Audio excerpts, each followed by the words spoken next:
பிரியமானவர்களே, ஆண்டவராகிய இயேசு கிறிஸ்துவின் நாமத்தினாலே உங்கள் யாவரையும் அன்போடு கூட நான் வாழ்த்துகிறேன்.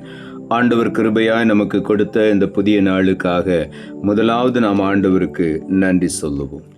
நீ விசுவாசித்தாலே தேவ மகிமை காண்பாயே, நீ விசுவாசித்தாலே தேவ மகிமை காண்பாயே, பலப்படுத்தும் கிறிஸ்துவாலே பெரிய காரியம் செய்வாயே, பலப்படுத்தும் கிறிஸ்துவாலே பெரிய காரியம் செய்வாயே, கூடாதது ஒன்றுமில்லையே, கூடாதது ஒன்றுமில்லையே, கூடாதது ஒன்றுமில்லையே, கூடாதது ஒன்றுமில்லையே, நம் தேவனால் கூடாதது, கூடாதது ஒன்றுமில்லையே, நம் தேவனால் கூடாதது, கூடாதது ஒன்றுமில்லையே. இந்த நாளுக்கென்று ஆண்டவர் நமக்கு கொடுக்கிற ஒரு வார்த்தை மத்தேயு எழுதின சுவிசேஷம் 15ஆம் அதிகாரம் 28வது வசனம். மத்தேயு 15:28. உன் விசுவாசம் பெரிது, நீ விரும்புகிறபடி உனக்கு ஆக கடவது என்றார். அந்நேரமே அவள் மகள் ஆரோக்கியமானாள். இங்கே ஆண்டவராகிய இயேசு கிறிஸ்துவிடத்திலே ஒரு கானானிய ஸ்திரீ வந்து, ஆண்டவரே, தாவீதின் குமாரனே, எனக்கு இரங்கும், என் மகள் பிசாசினால் கொடிய வேதனைப்படுகிறாள் என்று சொல்லி ஆண்டவராகிய இயேசு கிறிஸ்துவை கூப்பிட்டாள். வேதம் சொல்லுகிறது, ஆண்டவர் அவளுக்கு எந்த பதிலும் சொல்லவில்லை, எந்த ஒரு வார்த்தையும் சொல்லாமல் அமைதியாய் நடந்து கொண்டே இருக்கிறார். அப்பொழுது சீஷர்கள் ஆண்டவரிடத்திலே சொல்லுகிறார்கள், இவள் நம்மை பின்தொடர்ந்து கூப்பிடுகிறாளே, இவளை அனுப்பிவிடும் என்று அவரை சீஷர்கள் வேண்டிக் கொண்டார்கள். அதற்கு ஆண்டவராகிய இயேசு சொன்னார், நான் காணாமல் போன இஸ்ரவேல் வீட்டாரிடத்திற்கு தான் அனுப்பப்பட்டேனே அன்றி மற்றபடி அல்ல என்றார். அவள் வந்து, ஆண்டவரே, எனக்கு உதவி செய்யும் என்று அவரை பணிந்து கொண்டாள் என்று வேதம் சொல்லுகிறது. மறுபடியும் ஆண்டவராகிய இயேசு அவளை நோக்கி சொல்லுகிறார், பிள்ளைகளின் அப்பத்தை எடுத்து நாய்க்குட்டிகளுக்கு போடுகிறது நல்லது அல்ல என்றார். உடனே அந்த ஸ்திரீ, மெய்தான் ஆண்டவரே, ஆனாலும் மேஜையிலிருந்து கீழே விழுகிற துணிக்கைகளை நாய்க்குட்டிகள் பொறுக்கி தின்னுமே என்று சொல்லி அவள் சொன்னாள். தன்னை முழுவதுமாய் தாழ்த்தினாள். கீழே விழுகிற ஒரு துணிக்கையை போல எனக்கு உதவி செய்யும் என்று அந்த ஸ்திரீ கேட்டாள். இயேசு அவளுக்கு பிரதித்திரமாக இந்த வார்த்தையை சொன்னார், ஸ்திரீயே, உன் விசுவாசம் பெரிது, நீ விரும்புகிறபடி உனக்கு ஆக கடவது என்றார். அந்த நேரத்திலே ஆண்டவர் இந்த வார்த்தையை சொன்ன அதே வினாடியிலே அவள் மகள் சுகமானாள் என்று வேதம் சொல்லுகிறது. கொடிய வேதனை, பிசாசினாலே வேதனைப்பட்ட அந்த மகளுக்காக அவள் தன்னை முழுவதுமாய் தாழ்த்தி, மேஜையிலிருந்து கீழே விழுகிற துணிக்கை அந்த நாய்களுக்கு கிடைக்குமே, அதே போல எனக்கு இறங்கும் என்று சொல்லி கேட்டாள். உடனே ஆண்டவர் அவளுடைய விசுவாசத்தை பார்த்தார். இந்த காலை வேளையிலும் கூட நாம் ஆண்டவரை முழுவதுமாய் விசுவாசிக்கும் பொழுது, அன்றைக்கு ஆண்டவராக இயேசு சொன்னால், உன் விசுவாசம் பெரிது என்று சொல்லி, இந்த காலை வேளையில நாமும் அந்தபடியே விசுவாசிக்கும் பொழுது பெரிய காரியங்களை செய்வோம். ஆண்டவர் சொன்னார், நான் இஸ்ரவேல் வீட்டாருக்கு வந்தேன், ஆனாலும் மறுபடியும் அவள் கூப்பிட்டு கொண்டே வந்தாள். ஆண்டவர் இறங்கினார். லூக்கா எழுதின சுவிசேஷம் 18ஆம் அதிகாரம் 7ஆம் வசனம் சொல்லுகிறது, அந்தபடியே தேவன் தம்மை நோக்கி இரவும் பகலும் கூப்பிடுகிறவர்களாகிய தம்மால் தெரிந்து கொள்ளப்பட்டவர்களின் விஷயத்தில் நீடிய பொறுமை உள்ளவராயிருந்து அவர்களுக்கு நியாயம் செய்யாமல் இருப்பாரோ என்று இங்கே வேதம் சொல்லுகிறது. ஆகவே இரவும் பகலும் தம்மை நோக்கி கூப்பிடுகிற தெரிந்து கொள்ளப்பட்ட பிள்ளைகளின் விஷயத்திலே ஆண்டவர் நீடிய பொறுமை உள்ளவராயிருந்து நிச்சயமாகவே அவர் நியாயம் செய்வார்.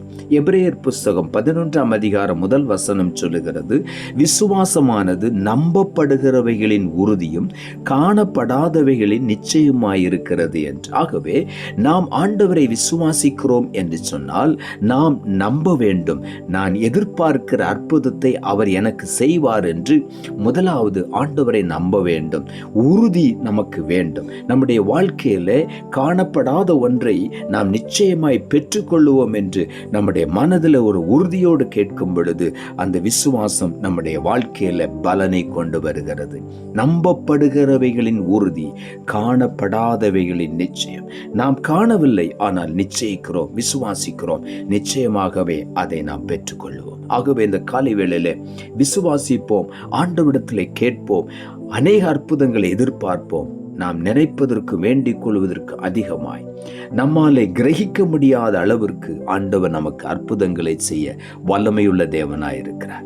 யோவான் எழுதின சுவிசேஷம் 14ஆம் அதிகாரம் 12ஆம் வசனம் சொல்லுகிறது, மெய்யாகவே மெய்யாகவே நான் உங்களுக்கு சொல்லுகிறேன், நான் என் பிதாவினிடத்திற்கு போகிறபடியினால் என்னை விசுவாசிக்கிறவன் நான் செய்கிற கிரியைகளை தானும் செய்வான், இவைகளை பார்க்கிலும் பெரிய கிரியைகளை செய்வான் என்று ஆண்டவராகிய இயேசு சொன்னார். இந்த காலை வேளையில நாம் ஒவ்வொருவரையும் பார்த்து ஆண்டவர் சொல்லுகிறார், மெய்யாகவே மெய்யாகவே நான் உங்களுக்கு சொல்லுகிறேன் என்று ஆண்டவர் சொல்லுகிறார். நான் பிதாவிடத்துக்கு போகிறேன், நீங்கள் என்னை விசுவாசிக்கும் பொழுது நான் செய்கிற கிரியைகளை செய்வீர்கள், இதை காட்டிலும் பெரிய கிரியைகளையும் செய்வீர்கள் என்று ஆண்டவர் இன்றைக்கு காலை வேளையில நாம் ஒவ்வொருவரையும் பார்த்து சொல்லுகிறார். ஆகவே நாம் விசுவாசிப்போம், பெரிய கிரியைகளை நம் மூலமாக ஆண்டவர் செய்வார். மத்தேயு எழுதின சுவிசேஷம் 21ஆம் அதிகாரம் 22ஆம் வசனம் சொல்லுகிறது, நீங்கள் விசுவாசம் உள்ளவர்களாய் ஜெபத்தில் எவைகளை கேட்பீர்களோ அவைகளை எல்லாம் பெறுவீர்கள் என்று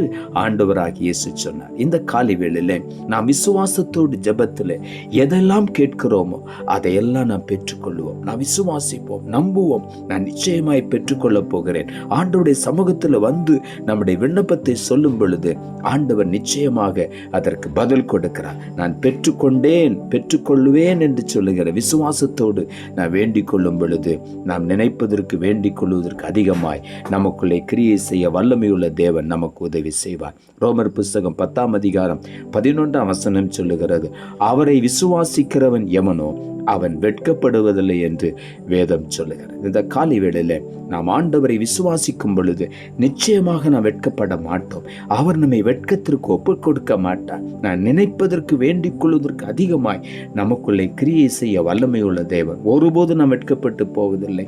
இந்த காலை வேளையில நாம் விரும்புகிற காரியத்தை ஆண்டவர் நமக்கு வாய்க்க பண்ணுவார். நாம் விசுவாசத்தோடு இருதயத்தில் எதெல்லாம் விரும்பி ஆண்டவரிடத்தில் விண்ணப்பம் பண்ணுகிறோம் அத்தனையும் நாம் பெற்றுக்கொள்வோம். ஆண்டவர் அந்த ஸ்திரியை பார்த்து சொன்னார், உன் விசுவாசம் பெரிது, நீ விரும்புகிறபடி உனக்கு ஆக கடவது.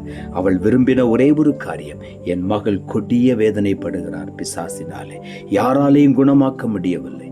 ஆண்டவருடைய பாதத்தில் விழுந்த பொழுது ஆண்டவர் அவளை பார்த்து சொன்னார், நீ விசுவாசித்தபடி உனக்கு ஆக கடவது. அந்த நேரத்திலேயே அவளுடைய மகள் பிசாசின் கொடிய வேதனையிலிருந்து விடுவிக்கப்பட்டார்.